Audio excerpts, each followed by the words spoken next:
Hello guys, welcome back to my YouTube channel. My name is CA Samiksha Gupta and in this video I am gonna do paper analysis of my CA final advanced financial management paper. In AFM I got 79 marks and in descriptive I got 49 marks out of 70 and in MCQs I got 30 out of 30. So guys मैं कुछ आपको tips and tricks देना चाहूँगी सबसे पहले video की starting में. So guys आपको क्या करना है, मेन फर्स्ट जो आपको 15 मिनट्स मिलते हैं उसमें आपको एनालाइज करना है कि other than first compulsory question आपको आउट ऑफ 5 दैट क्वेश्चन कौन से 4 क्वेश्चन करने हैं एंड कौन सी सीरीज में करने हैं. सो जिससे क्या होगा आपको पता चल जाएगा कौन कौन से क्वेश्चंस करने हैं कौन से छोड़ने हैं एंड आपका बाद में टाइम वेस्ट नहीं होगा क्योंकि फर्स्ट क्वेश्चन तो आपको मैंडेटरी है ही. नेक्स्ट आपको क्या करना है, आपको ज़्यादा से ज़्यादा फ़ोकस रखना है एमसीक्यूज़ पे क्योंकि एमसीक्यूज़ क्या होते हैं, ज़्यादा स्कोरिंग होते हैं और उनमें टाइम भी कम कंज्यूम होता है as comparative to descriptive question. And क्या होता है डिस्क्रिप्टिव क्वेश्चन में कई बार आईसीएआई आपका पूरा आंसर ठीक होता है उसके बावजूद भी मार्क्स काट लेता है एंड आप उस चीज़ को चैलेंज नहीं कर सकते एंड आपको हर चीज़ एक्सपेक्टेशंस के अकॉर्डिंगली नहीं कर पाओगे आईसीएआई के. सो इसीलिए मैं बोलूँगी कि आप एमसीक्यूज़ पे ज़्यादा फोकस करिए एंड ऐसा नहीं है कि आपको एमसीक्यूज़ बहुत ज़्यादा ही प्रैक्टिस करनी है. आप अगर आपकी कंसेप्चुअल क्लैरिटी है एंड अगर आप नॉर्मल क्वेश्चंस किसी भी क्वेश्चन बैंक से करते हो तो you will be able to do MCQs अगर आपने अच्छे से कंसेप्ट पढ़े हैं.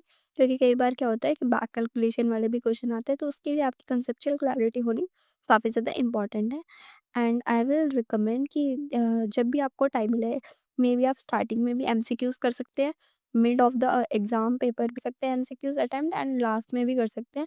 बट जब भी करिए टाइम अच्छे से एलोकेट करिएगा एमसीक्यूज़ को क्योंकि कई बार क्या होता है वो कंफ्यूजिंग भी एमसीक्यूज़ होते हैं. सो इस वजह से आप एक पर्टिकुलर टाइम पहले से डिसाइड कर लीजिए कि आपको इतना टाइम एमसीक्यूज़ को एलोकेट करना है तो उसी अकॉर्डिंगली आप एमसीक्यूज़ को अटेम्प्ट कीजिए. सब वीडियो को स्टार्ट करते हैं गाइस. तो पहले अटेम्प्ट किया था तब मैंने फर्स्ट क्वेश्चन ही किया था एंड कई बार बच्चों के दिमाग में क्वेश्चन आता है कि क्या अगर हम आईसीएआई के बिल्कुल प्रोसीजर से अटेम्प्ट करेंगे क्वेश्चन हमें तभी मार्क्स मिलेंगे. तो गाइस ऐसा नहीं है, आपने जो भी जिस भी तरीके से जिस भी मेथड से सीखा है आप उस तरीके से कैलकुलेशन कर सकते हैं. बस आपका आंसर सही होना चाहिए और स्टेप्स ठीक होने चाहिए गाइस. एंड नेक्स्ट चीज़ ये होती है कि क्या अगर हमने स्टेप में कोई मिस्टेक कर दी तो क्या हमारा पूरा क्वेश्चन गलत हो जाएगा? तो ऐसा नहीं है गाइस, आपकी स्टेप वाइज़ मार्किंग होती है. आपने जैसे-जैसे चीज़ें अटेम्प्ट की उस हिसाब से आपको मार्क्स मिलेंगे. सो ये आप चीज़ देख ही सकते हैं. मेरा फर्स्ट क्वेश्चन में 3 यूनिट्स थी तो 3 पार्ट्स थे. तो मैंने तीनों किए थे. उसमें मेरा सी पार्ट में कुछ गड़बड़ हो गई थी. देखिए एक्सपेक्टेड रिटर्न मेरा कुछ गलत आया था दैट्स व्हाई. एंड ए और बी का सही था तो इस उस इसी कारण मेरे को क्या हुआ था, जो 6 मार्क्स थे उनमें से मेरे को 3 मार्क्स मिले थे एंड 3 मार्क्स आईसीएआई ने डिडक्ट कर लिए थे. नेक्स्ट जो मेरा क्वेश्चन था वो नेक्स्ट जो पार्ट था फर्स्ट का भी वो वैल्यू ऑफ ऑप्शन के रिगार्डिंग था एंड देखिए जो मेरी वैल्यू ऑफ ऑप्शन आई है पूरी ठीक आई है. पूरा आप इस तरीके से देख सकते हैं. आफ्टर दैट ये 4 मार्क्स का क्वेश्चन था, मुझे 3 मार्क्स ही एलोकेट हुए. मे बी एग्जामिनर मुझसे कुछ और एक्सपेक्ट कर रहा था एंड इस वजह से मेरा 1 मार्क्स डिडक्ट हुआ. नेक्स्ट जो फर्स्ट का सी पार्ट था वो थियोरेटिकल क्वेश्चन था जो मैंने अटेम्प्ट किया था. इसमें डिसीजन पूछे हुए थे. हाँ, तो 4 डिसीज़न जैसे कि होते हैं मैंने अच्छे से लिखे थे एंड इवन आफ्टर दैट मेरे को 4 में से 3 मार्क्स मिले हैं जैसे कि आप देख सकते हैं. तो उसके बाद चलते हैं हम सेकंड क्वेश्चन पे. सेकंड जो क्वेश्चन था उसमें हमें एनएवी निकालनी थी, opening closing NAV and units कितनी रीडिंग हुई है. ये हमारा म्यूचुअल फंड का क्वेश्चन था एंड आप देख सकते हैं मुझे इसमें से 6 में से 6 मार्क्स मिले हैं क्योंकि ये पूरा स्टेप वाइज मैंने किया था एंड सारे मेरे आंसर्स ठीक थे इसी कारण मुझे फुल मार्क्स मिले हैं. नेक्स्ट हम चलते हैं सेकंड के बी पार्ट पे. सेकंड का जो बी पार्ट था इस अटेम्प्ट में कुछ क्वेश्चन में गलती थी क्योंकि हमें ना तो रेट दिया गया था एंड डिस्काउंटिंग रेट भी नहीं दिया गया था एंड और भी कुछ वैल्यूज मिसिंग थे जिसकी वजह से ये क्वेश्चन अटेम्प्ट ही नहीं हो पाया था. एंड आईसीए ने इसमें ग्रेस मार्क्स भी नहीं दिए दैट्स व्हाई आई हमें लगा था कि इसमें ग्रेस मिल जाएगा क्योंकि क्वेश्चन गलत था. बट नहीं मिले, कोई बात नहीं, इसमें से एजने से मुझे सिर्फ 1 मार्क्स ही मिला. So no issues. अब नेक्स्ट क्वेश्चन पे चलते हैं.